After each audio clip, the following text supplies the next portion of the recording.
In this video, I'm going to be telling you the 5 top reasons why you should be buying a new camera or lens rather than second hand.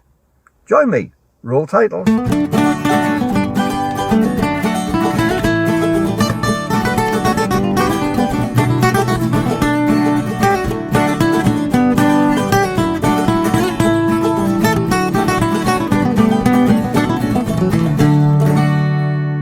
Well, hi, Brian James at Micro Four Thirds Guide with you once again, and in this video I'm going to be taking you through 5 reasons why you should be buying a new camera or lens rather than second hand. And also, if you keep on waiting until the end, I'll give you an extra top tip too.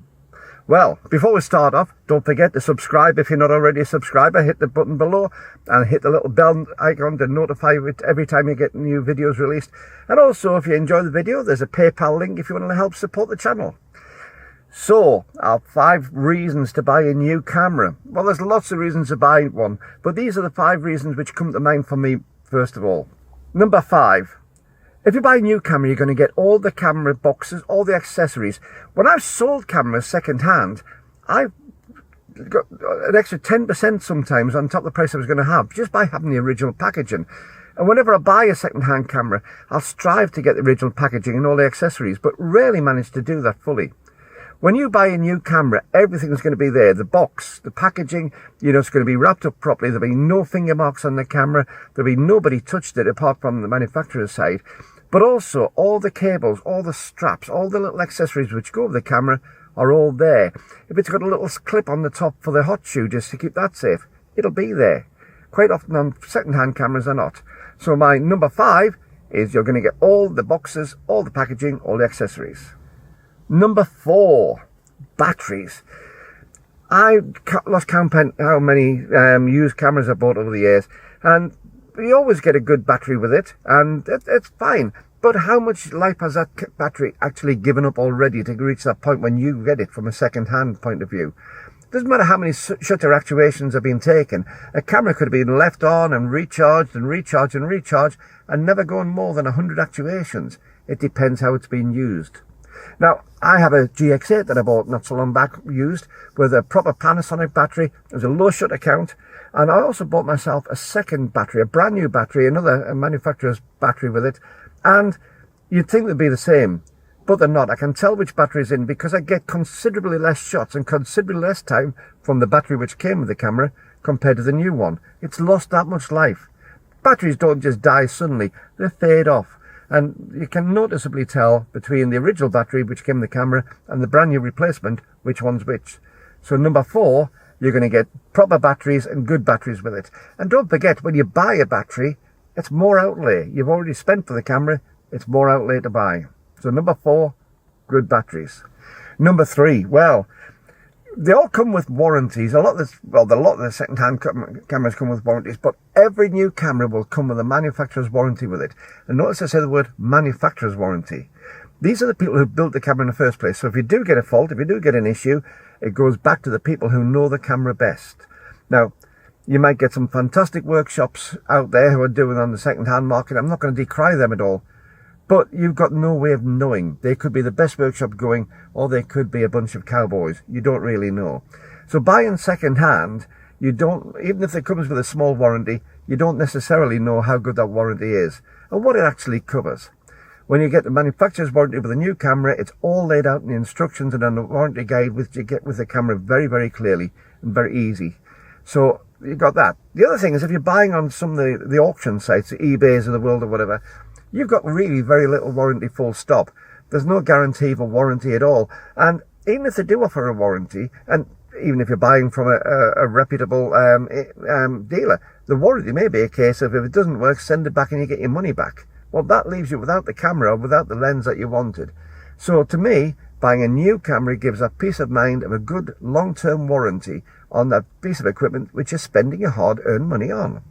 Number 2. You don't know what's happened to that camera in the past. You don't know what's happened to it if it's a second-hand sale.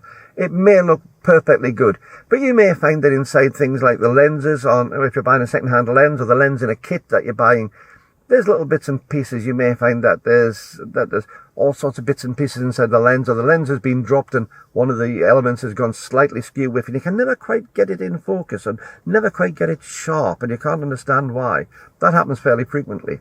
Also, the camera itself could have been knocked. Now, when you go through when you get a camera through a dealer, a brand new one, that camera's gone through the standard production line. That line is designed not to damage cameras. It's essential that the manufacturers get these things out 100% perfect every time. It's in their financial interest to do so. Plus, the packaging which they put those cameras in have been tested and retested to make it as best as possible, so that in the normal shipping methods that they have between the manufacturer and the dealer, it will take any of the knocks and not damage the product at all. However, you don't know what's happened to that camera. A camera could be looking almost brand new, or a lens could be looking almost brand new, but it could have all sorts of bits and pieces inside it, as I say. But also, to give you an example, I've got a Canon 7D at home, a Mark 1 7D. I have all the packaging, all the accessories, and when you look at it, it looks immaculate. It's got a low shutter count, but the lubrication has dried out inside for the shutter mechanism and the mirror mechanism. So what happens is, if I haven't used that camera for a little while, I'll get it out, I'll put batteries in it, it will work perfectly for between 100 and maybe 200 shots, which is fabulous. I can do that. But what happens then, you find that the mirror or the shutter starts to just stick a little bit. And it gets worse and worse until eventually you can't use the camera. It just doesn't have enough to actually go past the shutter mechanism to get it to take the photographs properly. The camera's useless, in other words, for that. Now, I could get it fixed. It's only a lubrication problem, that's fine. But it's going to cost me more to get that done by a reputable camera repairer than it is for the value of the camera itself. Now, if I was to sell this camera, I could sell it off to one of the third-party people, or I could put it onto eBay, neither of which I'm going to do, by the way. But I could put it in its packaging, and I would get a really good price for it. Even if it's an older camera, I'll still get the market value price, because it's a low shutter count, it's got all the accessories, all the packaging, but I know it's got a fault. And if I don't tell you what that fault is, it's going to take you a little while to find it. But you just bought a poor camera. That's not going to happen with a new camera. And even if it does, you've got that full manufacturer's warranty. Now, number one, the biggest reason for me to buy a new camera. It's got all the newest features. All the connections inside for things like your SD card slots are all good. They're clean. They're well done. There's no damage got into them, but everything's clean, everything's new, there's no fingerprints on it.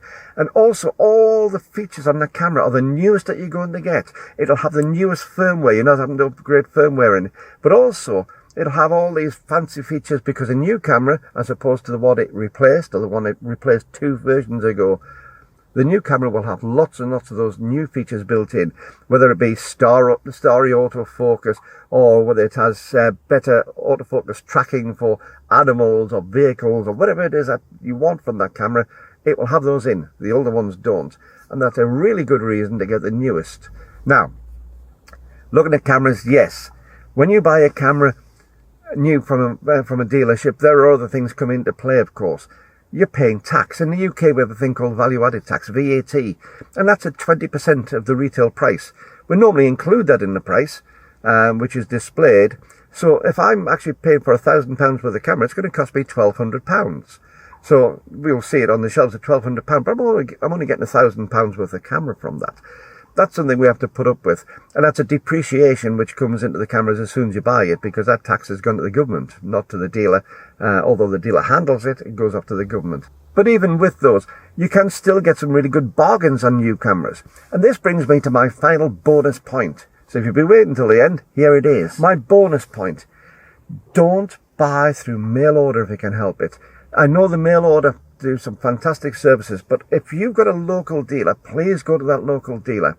When I bought my G9, my Lumix G9 from a local dealer in Carlisle, I went in there and I was ready to buy the camera, and I was told not to. There was a deal coming out.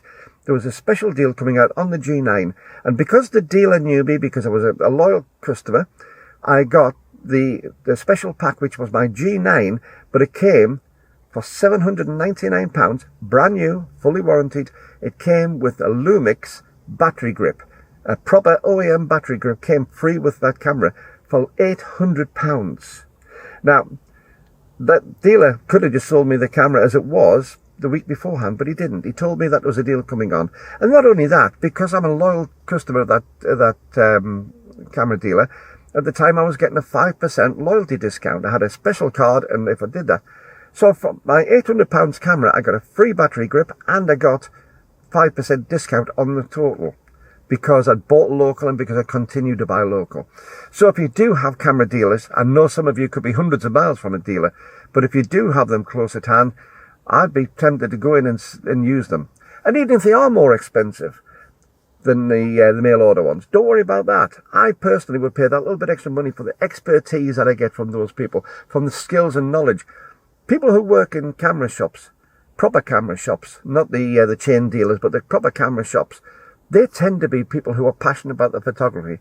They tend to be people who don't just get a product in, unwrap it and put it on the shelf for display, but they'll get it out, they'll play it with it, they'll look at it, they'll learn it. They'll learn what they see as the differences between all the brands, because they've got all the brands there to do it. So if you do get the chance, buy it from your local dealer, support them, because if you don't, they'll disappear.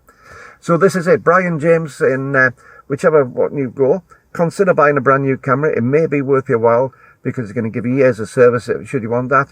But whatever you do, keep on taking your camera out, keep on enjoying your photography, and I'll see you soon. Bye-bye.